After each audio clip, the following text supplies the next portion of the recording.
Hello, everyone, and welcome to episode 5. I think it's 5. I don't know. I can't keep track of Let's It's right Create. up there. There's so many things. I think based on our pre-conversation, that's something we can all agree on. Is there's so much going on that it's really hard to keep track. My name is Dan Roeder. I'm the Chief Academic Officer of the David Z Foundation, where we transform lives through the magic of music, and I'm joined by my co-host. Oh, sorry, that's my cue. That's Donna you. Guerin. I'm Donna Guerin, founder of Global Lighthouse Studios. We connect teachers and students around the world through the lens of music and the arts. So excited to be here today with our super special guest. This is That my cue? Steve. That's my cue. Yeah, that's your I was cue. gonna Go say, for that's your it. cue. Yeah. Very If you casual could, here. yeah, it is. It really is. It's a family.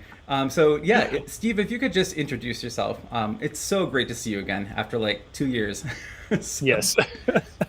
We mostly only heard each other on yeah. spaces. But so I'm Steve Giddings. I run a website called stevesmusicroom.com. I also am a public school music teacher in Canada on the East Coast in the Atlantic time zone. So when you say Eastern Canada, there is more to Ontario and Quebec. You just keep going, and another hour at time zone. I'm on Prince Edward Island, Canada's smallest province, and I teach music there. Well, and just for in the U.S., that is the home of Anne of Green Gables. So just so you know. Anne of Green Gables, yes. Yes. Yep. And Steve, I honestly, every time I contact you, I think you remind me, hey, we're an extra hour after EST. So I appreciate that. I have to remind So- everybody, mostly the Americans. Yeah, that's us. This is us. Yeah. So we like to start our show here with a couple things. Number one, the teacher feature, which is you. So thank you so much for joining us.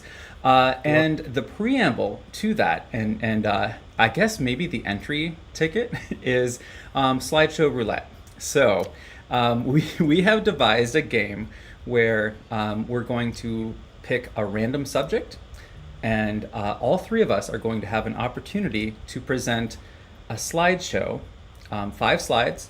We don't know what the topic is. We've never seen the images before.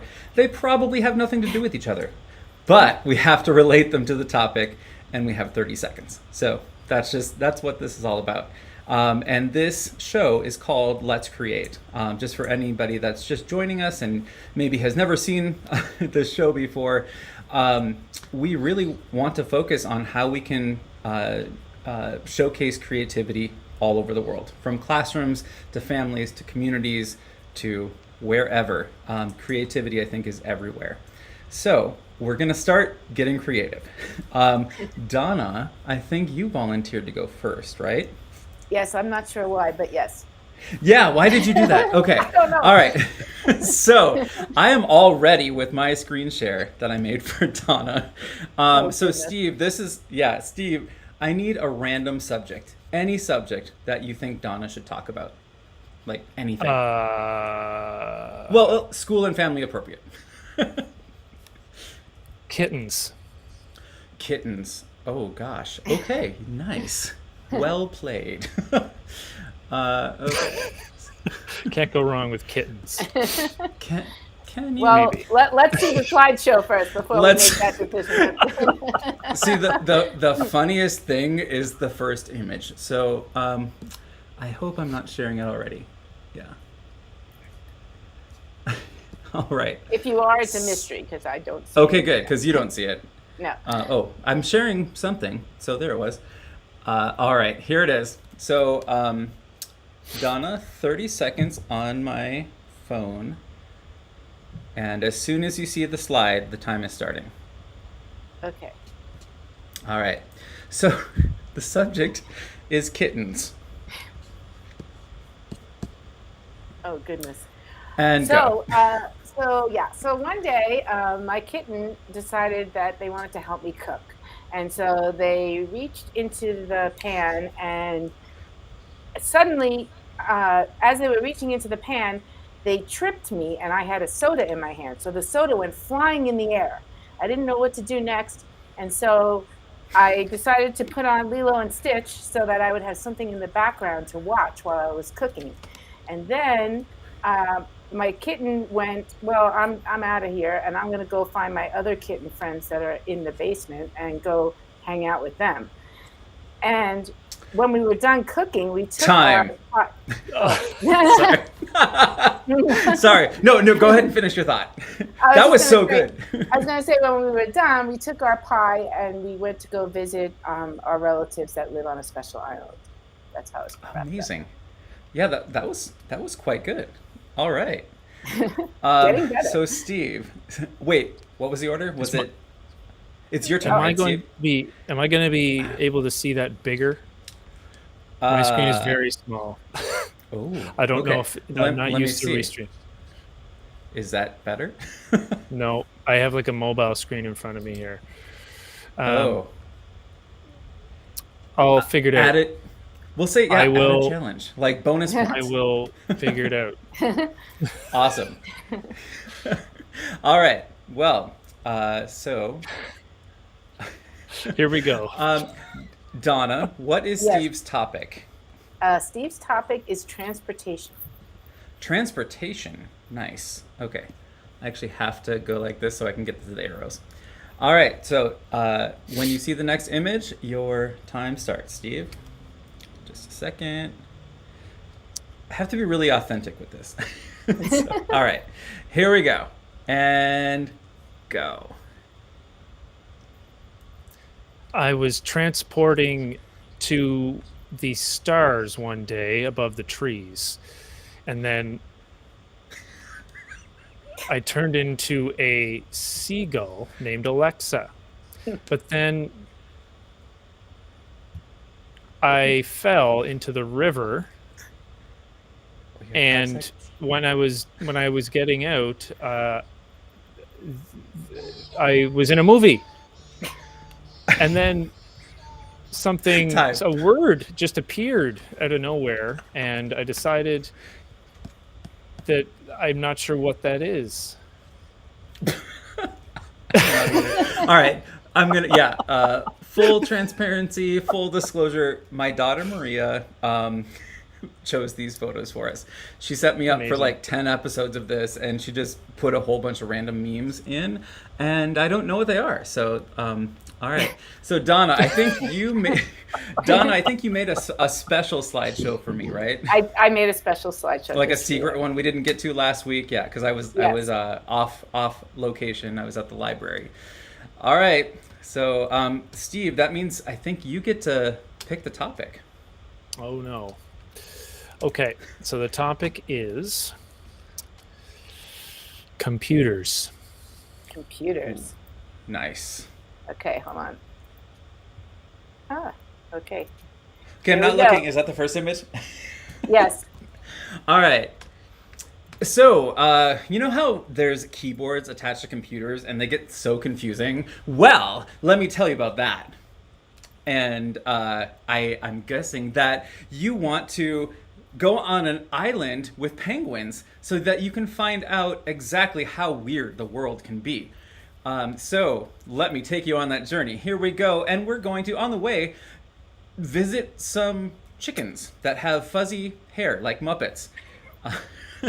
And then we're going to pick tulips because we just really want to show everything a computer can do. And finally, I want to tell you about shopping.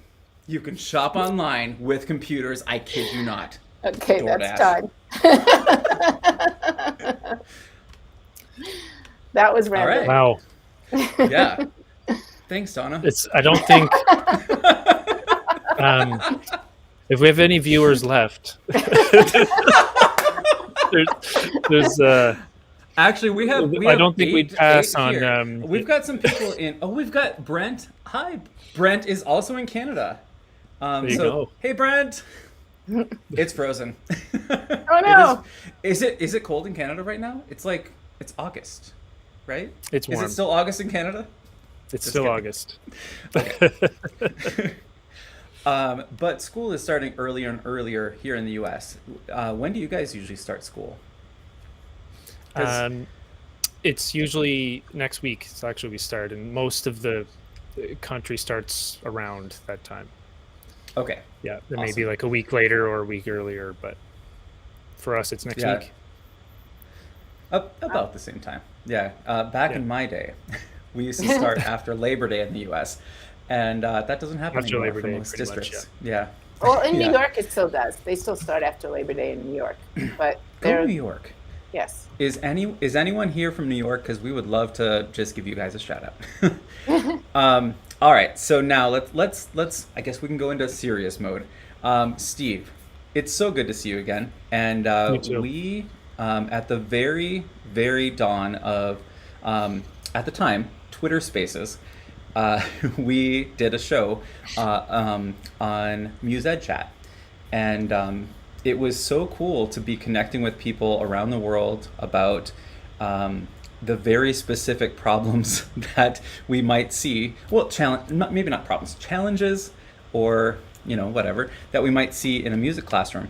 But it was also really cool to see all of the innovation and all of the amazing ideas and performances and student progress and I guess legacy of music classrooms. So I just wanted to give you a few moments to tell us a little bit about you. I've got a few links. People can visit Steve at stevesmusicroom.com, and I'll just go ahead and put that up for now.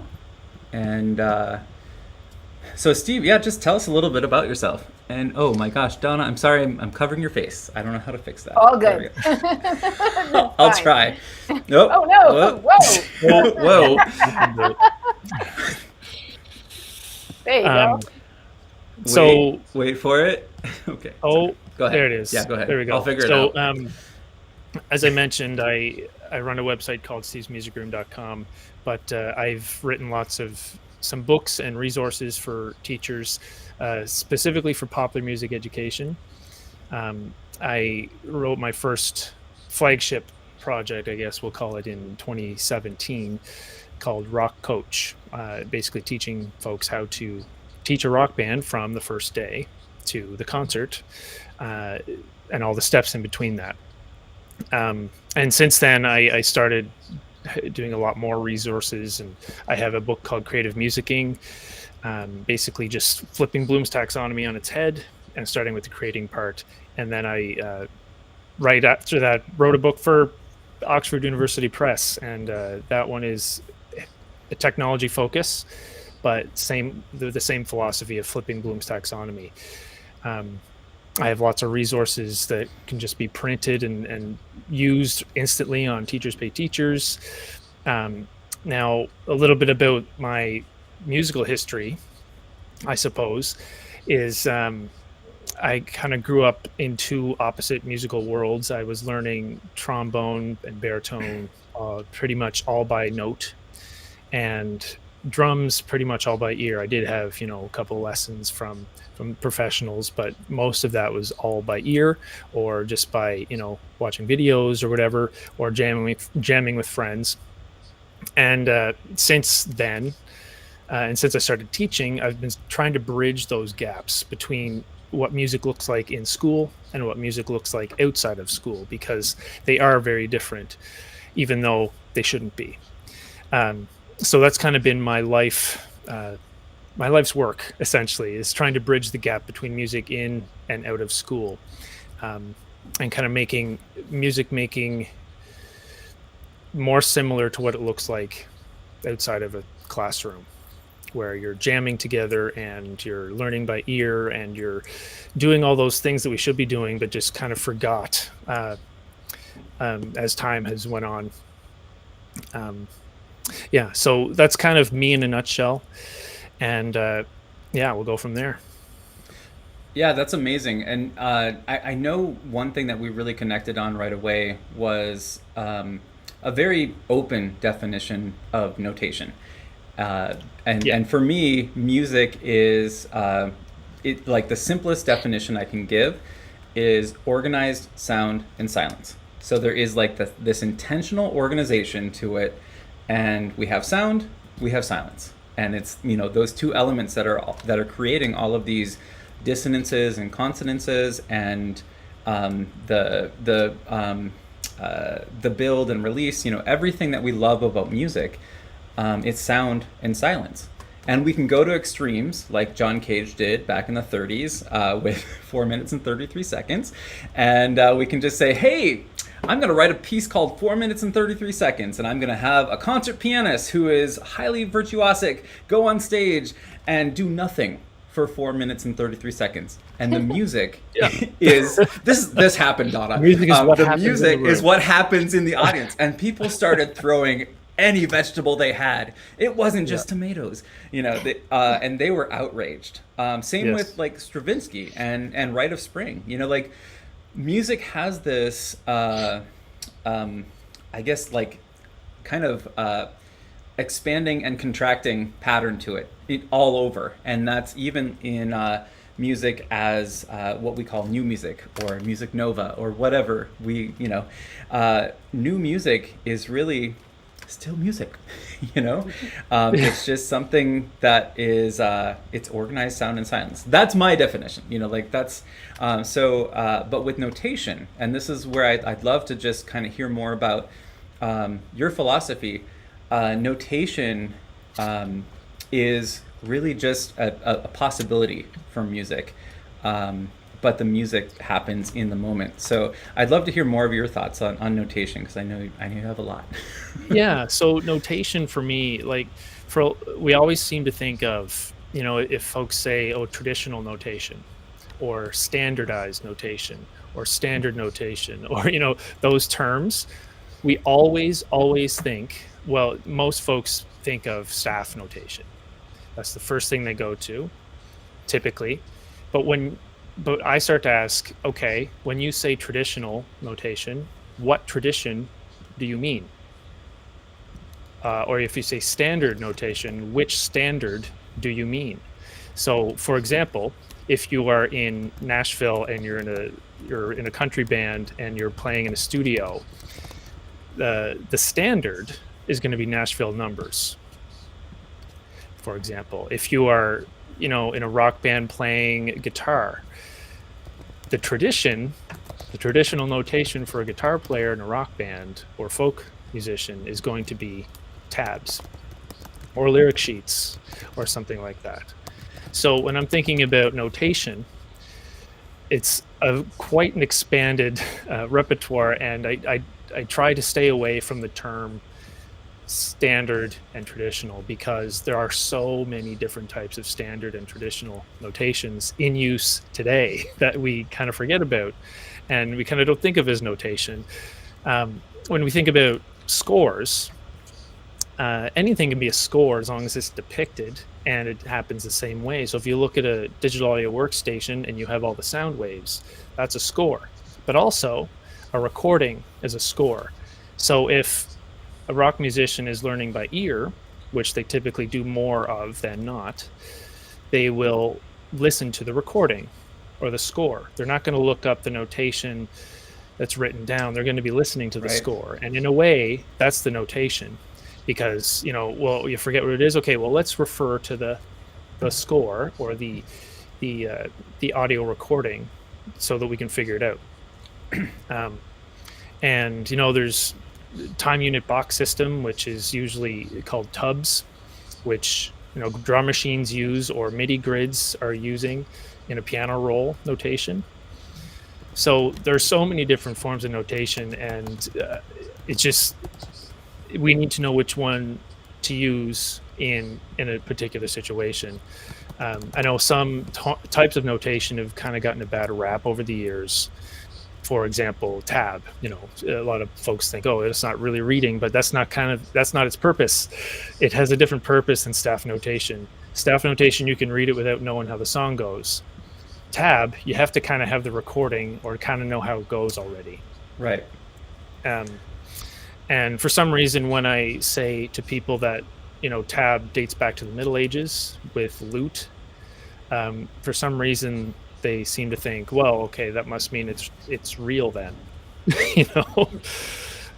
but that's just how they notated music. It just made more sense on the lute, and then we popularized it back in the 60s again with banjo. and then Yeah. it kind of became a fretted instrument way of knowing.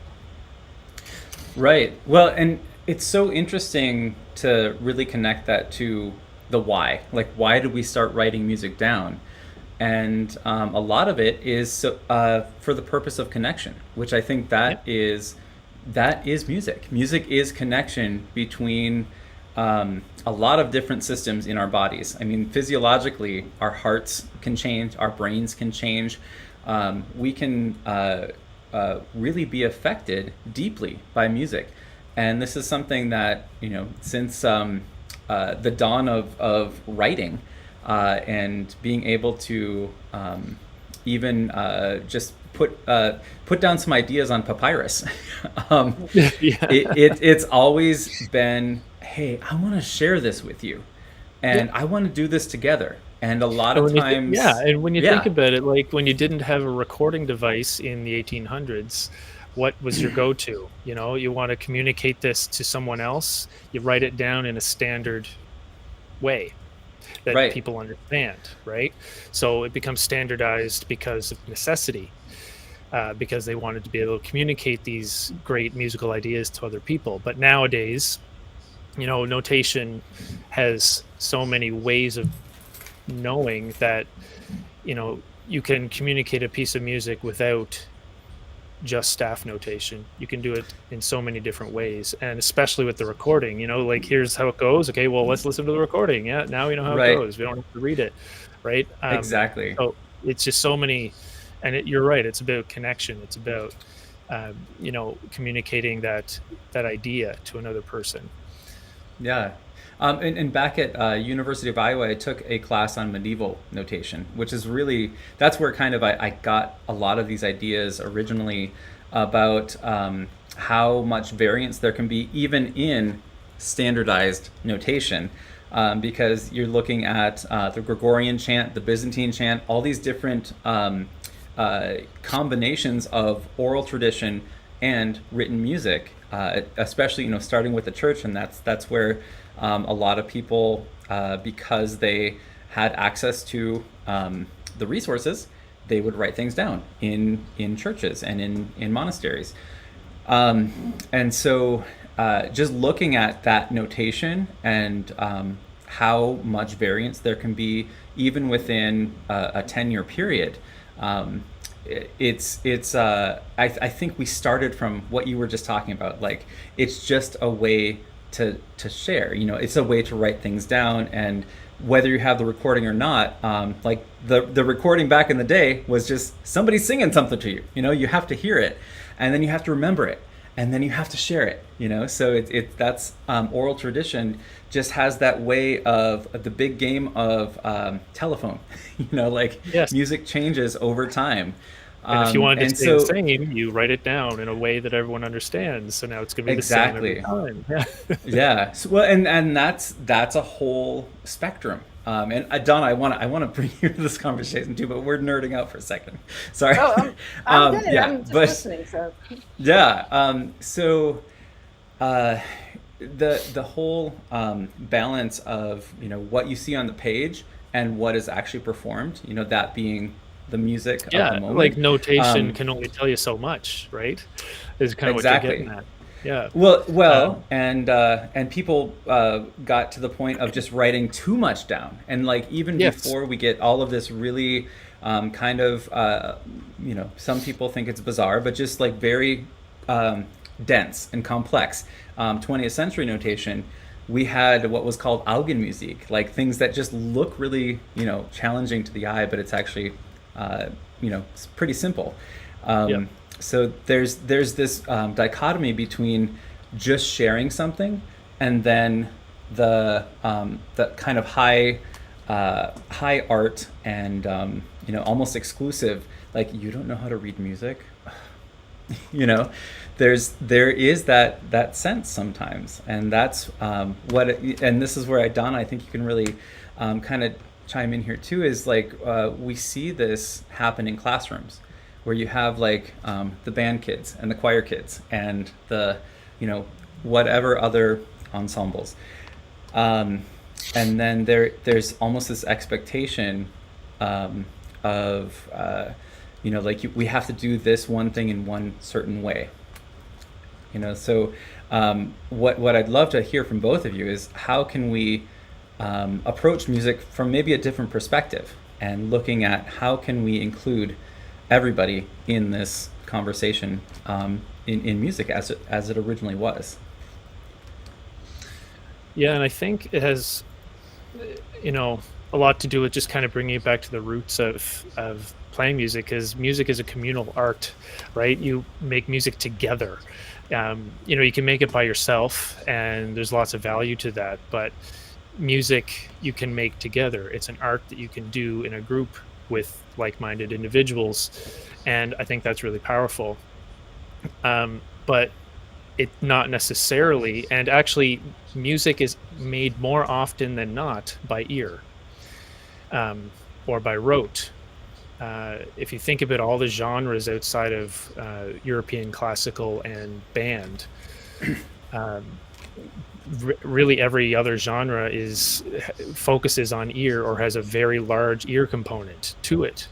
But in the Western classical tradition, we've seen to have gone beyond that, because back in Mozart's day, they were the geniuses they were because they improvised, they composed, they played by ear, and and they performed. They did all the things, but that's kind of very few and far between now in the classical world. And it seems like only certain people can do that in the classical world. It's like been compartmentalized a little more than in some other genres, where if you think about, in a rock band, you get together, play with musicians. Like when I play in a rock band, I'm constantly making stuff up, or improvising, and we'll compose stuff and we'll put it down on wax, as they say, or but it's a very different experience than when you have to rely on the notation. Yeah. Donna, I want to intentionally pass you the mic. I really want to hear your thoughts on all of this. Yeah, I'm just taking it all in, but I mean, I totally agree that music is something that people do together. And also the part about playing it by ear, I played clarinet, not very well, in like 4th grade. So, I mean, I can read music if I have to, but most of the time when I was first learning piano, I wanted to learn how to play my wedding song, and I played it by ear, because I wasn't ready to read the sheet music and everything. And so I think that, music just is a way to communicate, and it's a way that you can communicate with other people without necessarily knowing their language. It's cross-cultural, and it's just a communication tool, just like writing is, just like any other tool that you use to communicate. Yeah, and I would agree to a point with what you said there, but when we talk about how music being universal, it is to a degree, because if you can both read the notation together, then yes, it is universal, and you can kind of communicate with each other. However, if someone is playing rock music and then throw a classical musician in there that's never been in there, and there's no notation or not familiar notation, they're not going to be able to communicate with each other at all. So yes, it's universal if they can read the language, but if they can't, then it's not. So yeah, that makes sense. That's interesting. Yeah, no, I mean, I guess I'm going to offer maybe a counterpoint. It could be universal emergent, because I've been in that situation where I've been classically trained, and then I had an opportunity to tour with an artist for about 3 years, and that was amazing. And I didn't really know, I didn't know the style of music. But I was open to learning, and so I learned how to read the Nashville, scores, and so that I think it can be universal, but it can also be exclusive. That it really is a choice on both parties. Yes. It's if there is somebody holding out their hand saying like, "Hey, come play music with me," and they offer whatever nomenclature or experience they have had, And then if the other person is maybe trepidatious and just doesn't really want to leap off the cliff that much, then it's not universal. But Yes. if But they then if they also, accept, yeah. yeah, like it's like the one of the most universal things is learning by ear, right? So Mm. you can, every musician can listen and play with one another.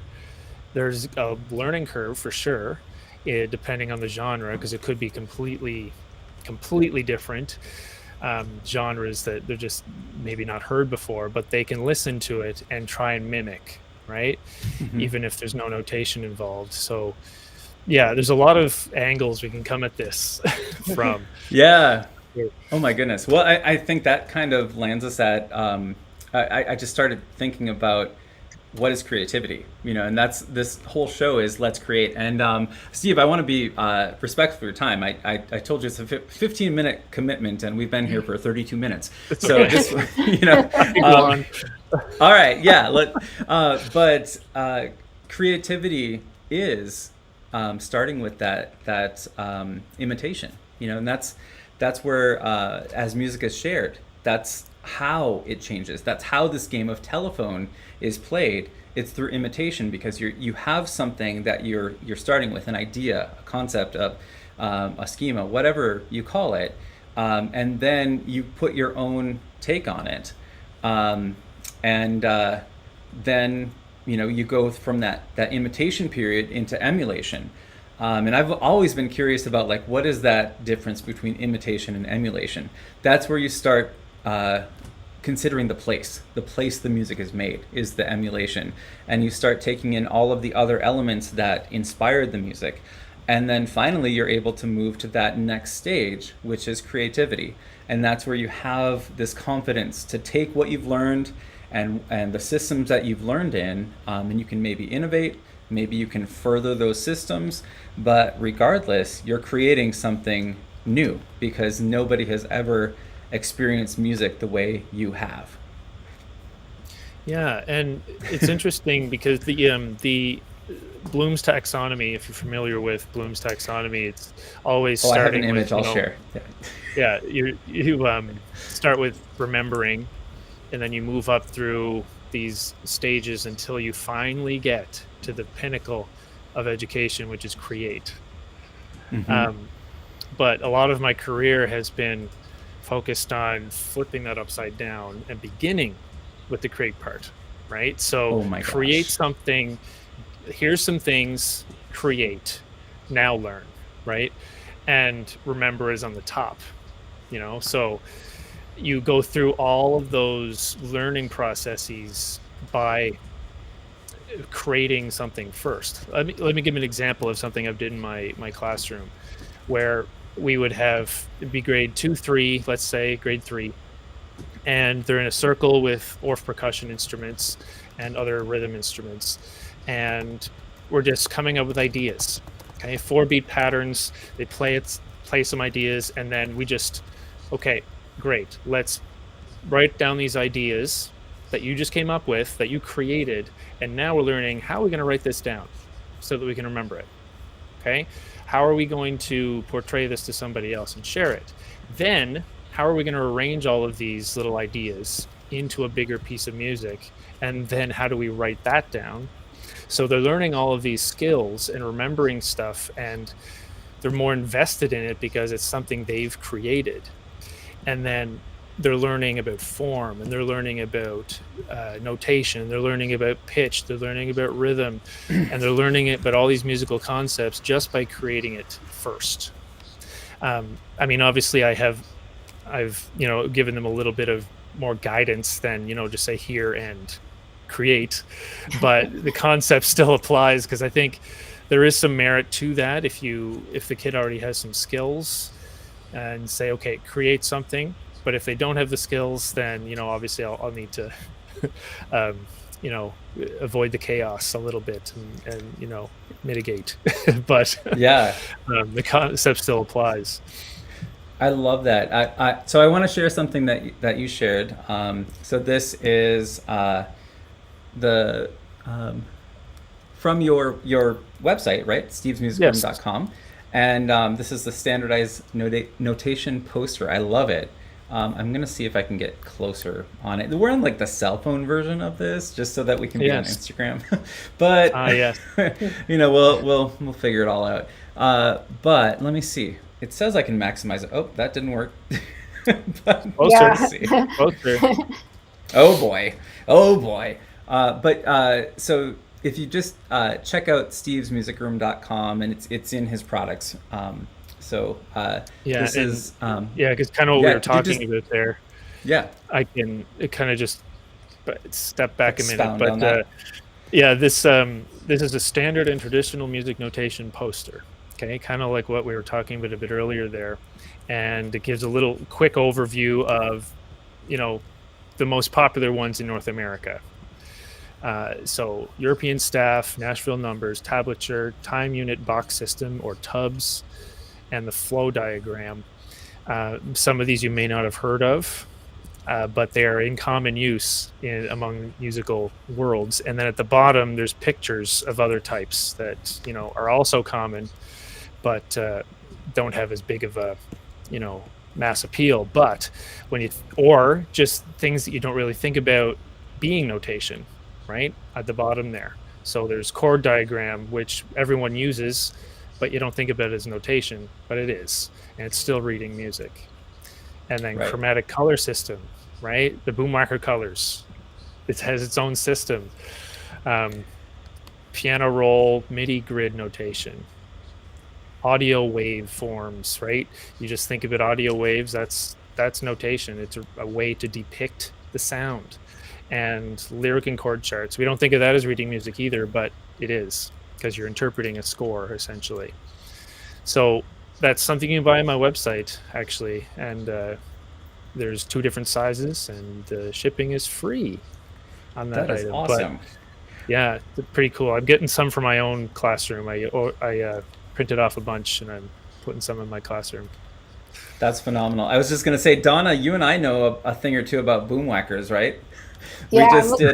Do you want to talk about that? Because that was so fun. And I'm going to share something with you, Steve, that's on Bloom's taxonomy. So I know our visuals are a little off, but yeah. Go ahead, so Donna. we got to work with the Boomwhackers, which I had never even heard of before. Because coming up here in the next few weeks, we'll be showing you a video that we did with some preschool, pre-K kids in Chicago. But what we did was we kind of merged a program, a blues program that I was doing with also the International Medley Music Program, and the pre-K group wrote a song, the pre-K blues, and we mixed those with the Boomwhackers that we were able to get donated by Keeping the Blues Alive Foundation. Awesome. And so the kids, we got to teach them how to use Boomwhackers using color codes, because that's so fun at that age, and it was just so amazing. And they're making music, and wow, and like out of colors. Yeah, yes, out absolutely. of colors. Yeah. Well, and just long story short, I also want to give Guitar Center a shout out, because there was just kind of a shipping kerfluffle, and we were able to actually get the Boomwhackers like the day before we were filming them from Guitar Center. They happened to be able to carry them. So it was an awesome music video. I think we're gonna do that in 2 weeks. I think that's what it is on the calendar. But that is that was Leviso International Baccalaureate School in Chicago. So that's coming up. I did want to share this with you, Steve, because you were talking about Bloom's taxonomy, and especially flipping Bloom's taxonomy. And also, if you look on my X feed, I just retweeted a space we did, I didn't even remember we did, called Flipping Bloom's Taxonomy. So so that's going to be on the top of my timeline on X if you want to check that out. I'd be talking about, yes. yeah, me too. So here's my new image that I kind of concocted just based on a lot of conversations and experience. So this is let me see if I can get it in full screen. And of course, Apple changed their full screen stuff. Okay, there we go. So this is really, I think we're kind of on the same page, Steve, that it's organized in time.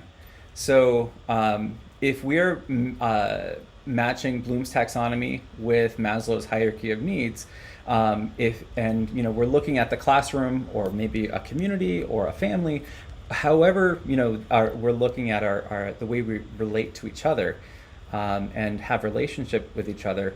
If we spend the most of our time on creativity and then making sure that it is a safe location, academically, physically, emotionally, then that is going to be a win for everything. Because, like you were saying, we kind of flip that, and you start with the creativity. I kind of see it in a different way, but I think that where education really needs to be going is that we are given one fact to remember, like one statement. Maybe it's not a fact. Maybe we have to prove it's a fact. And then do we understand it? And then can we apply it, and can we analyze it? Can we evaluate the usefulness of it? And then can we create something, and synthesize something different from that information, where at the same time we're making sure that this creativity is in a safe place where we are creating. And that's the I do. I also have this whole like gradual release of responsibility, the I do, we do, you do. This is from the teacher perspective. Like, I give you something, we look at it, we apply it, and then you do something with it. You create something. Same thing with, this is Maslow right here, physiological. I do, like, I am the teacher. I'm creating the safe space for you to create. We're looking at belonging. We are looking at raising, self-esteem. But you are in charge of your self-actualization. So that's just kind of, I maybe went off the deep end with it, but I think it's important to consider these different elements together. We can't always have Maslow before Bloom, because it's for a lot of reasons it's very difficult to start with like every emotion in the room. We have to create an environment where everybody's taking care of each other. So we're creating a community. That's where we have to live in classrooms. And then that can be a place that is a safe place. Exactly. A safe place to create. That's an initiative, I think, that should if you don't really have that, be considered. they won't be able to create anything. They'll just be scared, or they'll be shut out completely. So yeah, that's super important. Exactly. Yeah. So I'm so glad you brought up Bloom's and flipping taxonomy, because like it's so interesting. I got to look at the date. When did we do that? It was August 30th, 2021. Almost to the date. Oh my goodness, almost to the date. 3 years. We've been doing spaces almost for like 3 years. Wow. Yeah, we did it for we did it for at least 2 years straight. Yeah, we did. Yeah. Here, let me see if I can share this little, because we used to put like a lot of effort into all of the placards for it, and now it's just like, share a space. It's happening. So here it is.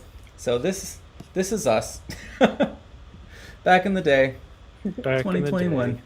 Mine looks the same. I need a new profile picture. Yeah, I think I just updated my profile picture like this year. So mine was about 3 years old. But I think it's probably about time for us to start getting to our final thoughts. And thank you so much, Steve, for joining us. This was You're welcome. Just a wonderful reunion and great conversation. So I'm going to pass it to Donna first, and then I'll give some closing thoughts. And Steve, I'll let you have the last words, and then we'll close out our time together. So Donna, over to you. Reflections on this conversation. Yes, I mean, I was just taking it all in. It was really just nice to be an active listener in the conversation. And sorry that we kept you just a tad longer than 15 to 20 minutes. That's okay. Like But the was whole expecting hour. this. you I can't know help Dan. it when you're talking about creativity. You got to kind of keep out those loose guidelines, right? So, Yeah. so thanks for being here today and for joining us on our show. And we hope to have you back in future episodes. And I'll toss it back over to you, Daniel. Yeah. So Donna, it's always just so wonderful having you as a coworker because when you're an entrepreneur in startups, and like we both work in the nonprofit world, sometimes you just need that person to keep you on track. Keep you going. So I appreciate that about you, Donna. Steve, just really, really love seeing you again. And we actually presented at, I think, APME together like 2 years ago at the same conference. But that was, I think, the last time I saw you. So I think so. Great. It's just great to have you on. And yeah, you're always welcome here. You can be in like the Perma family. So I'll be a fly on the wall yeah. for the next few episodes. Yeah, there you go. So yeah, over to you. I'm gonna go ahead and put back up your website and your TPT store, and then closing thoughts for you, and we'll close it off there. Yeah, I guess basically this made me, get excited again about teaching creativity and that stuff. But I think what we need to take away from this is that when we think about the word notation and the words traditional and standard, what do we mean? And that's how we can involve more kids in our programs, by kind of expanding our definition of what notation is and what is considered literacy at the end of the day, and focus on ear learning and being creative instead of what music has become in school, which is a lot of just regurgitating what you've been told. So I think we just need to open it up and kind of rethink what we've been taught and go from there. And those are my closing thoughts. Amazing. Well, thank you so much for being with us, and we will be back next Monday for another Let's Create. And I'm excited for that conversation. And